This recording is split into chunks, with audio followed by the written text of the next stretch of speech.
Obviously, focus right now is all big, beautiful bill all the time. How confident are you that the president's July 4th deadline is realistic? I'm very confident, and I'm confident because this bill has got so many good things that are good for America. I think every single person in the Senate and the House can go home with a victory. Because how can you resist going back to your congressional district or your home state and saying, hey, I've been part of the largest tax cut in American history. I've helped secure our borders. I've helped make sure that we're going to have affordable, reliable energy. And I've got no tax on tips. I've got no tax on overtime. I mean, anybody who works for a living in this country should be celebrating the day this bill passed. And I think that both houses are going to find a way to get to yes on this. Obviously, big news in the Senate today, the parliamentarian ruling that a number of those provisions that would have provided some of the biggest cost savings in the measure can't proceed. Firstly, are you supportive at all of those calls to overrule her?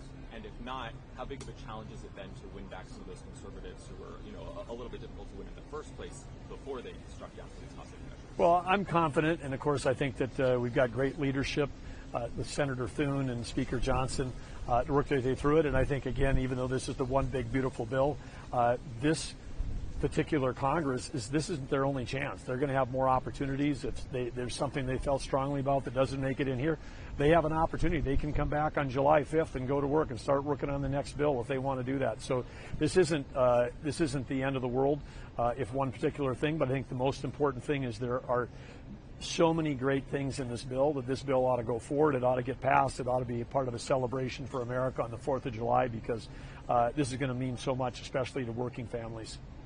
Obviously, one of the more contentious aspects of this bill that's relevant to you as Secretary of Interior is Senator Lee's proposal to sell off some public lands in the western United States. Is that something you're supportive of? Well, as far as I understand, that's one of the pieces that hasn't made it through. I know that an earlier version that Senator Lee had did not make it into the bill. And of course, there's been a ton of misinformation about this, but our job is to we can protect America's beautiful and best places, all of our national parks, all of our wildlife refuges. But Americans need to also understand that we've got over 700 million acres of federal land. And in a few states, like his home state of Utah or in Nevada, we've got Utah 65% federal land, Utah 80%. In places like this, we're completely landlocked. And you've got communities like Las Vegas or around Salt Lake City where to help make sure that we've got affordable housing. There's ways where we can dispose of land that's not recreational land, not hunting land, not land that's part of the park system. In a way, either swapping it with a state, but just putting that land in more productive use. And then the sale of that land can go back towards improving recreation, improving access to federal lands, and it can go towards paying down the federal deficit. So it's a very sound process on the margin. But even what Senator Lee is talking about was like less than 0.5% of all the federal land we own in the country. But whether or not it's even in this bill or not remains to be seen. It wasn't part of the core original bill. It was not part of the House version, and so it's not a central topic. I don't think anybody is really spending much time thinking about it up there. To that point, one of my colleagues was able to catch up with your predecessor in the Trump administration, now Congressman Ryan Zinke, who said that he will not support any bill that has any measure of selling off public lands.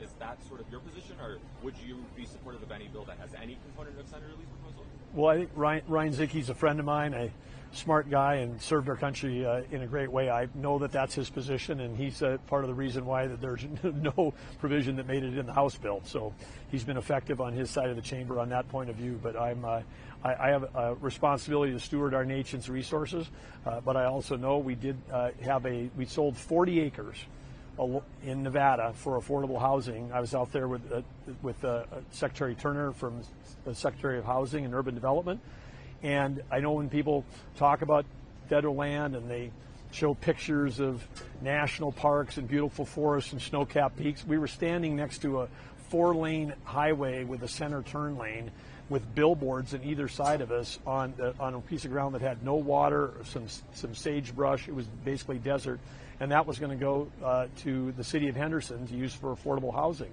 The dollars come in to the federal government, and then we use those dollars for enhancing recreational opportunities on other Bureau of Land Management land. So this is not good or evil, sell or not sell. This is all contextual within a local community, within which parcel, which ground.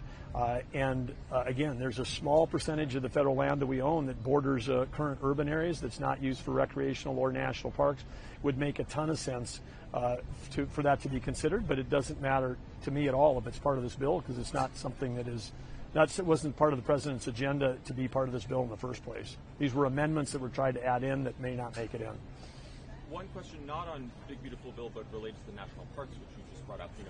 Millions of Americans visit the parks every year, especially over the summer, and some have started reporting signs that they've seen. I just want to quote from them so I don't get it wrong. It says, asking visitors to these parks to report, quote, any signs or other information that are negative about the past or living Americans. Can you speak to sort of what's the impetus for those signs, what it is that you're asking Americans to report? I'm not even understanding the question. Could you repeat that for me? Yeah, so I guess there have been some signs that have popped up at a number of national signs, parks, like a physical sign? Yeah, like a physical plaque or something like that, that asks Americans to report any signs or other information they've seen that at the parks shows any negative information about current or former Americans. Is that anything your office is aware of? First I've heard about it is right now, and I've been at national park units this very week, so I'm completely unaware of this. Totally fair enough. I appreciate your candor there. I guess last question then, you've been making the case that this bill is really important for the president's energy dominance agenda specifically. What would it mean if Republicans are not able to reach consensus and not able to pass this bill for the president's energy policies? Well, I'm confident they're going to reach a agreement. I think, again, being in a meeting with the president earlier today, meeting with Speaker Johnson today, talking to senators today, I'm very confident that they're going to get this thing done. Anything I didn't ask you about that you wanted to mention? No, I would just say again, I said, for any American, whether you care about secure borders, whether you want to have more take-home pay, if you're someone like when I was growing up and working overtime every week at a job, the idea that you don't have to pay taxes on overtime, people that work in hospitality, no tax on tips, senior citizens, no tax on Social Security. There's so many positive things in this bill for Americans. I think again, it also bodes well when you lower taxes and when you lower regulations, and there's a lot of red tape that gets cut in this bill, you do those two things, the economy is going to grow, and it's going to grow faster. And when the economy grows, that's great for everyone. And if we have a pro-energy, like the President Trump does, pro-energy, then energy prices are going to come down. And when energy prices come down, that lowers the price of everything. So this is pro-small business. I mean, farmers and ranchers, like in my home state of North Dakota, this thing eliminates estate taxes on farms and ranches. These people that are cash poor but land rich, I've seen the heartbreak of families who, their father and mother pass away and they can't pass their ranch or farm on to their children because basically the death taxes, take away, and they have to break up the farm to sell it. So again, what this does for small businesses, farmers, ranchers, everyday working people, it's one of the most significant pieces of legislation that's ever been put forth. And I think every American, if they understood that, they should be calling their congressman, calling their senator, and say, hey, give us the 4th of July. Let's kick off the USA 250 celebration. Pass that bill, and think about us. Give us, the working Americans, a tax break.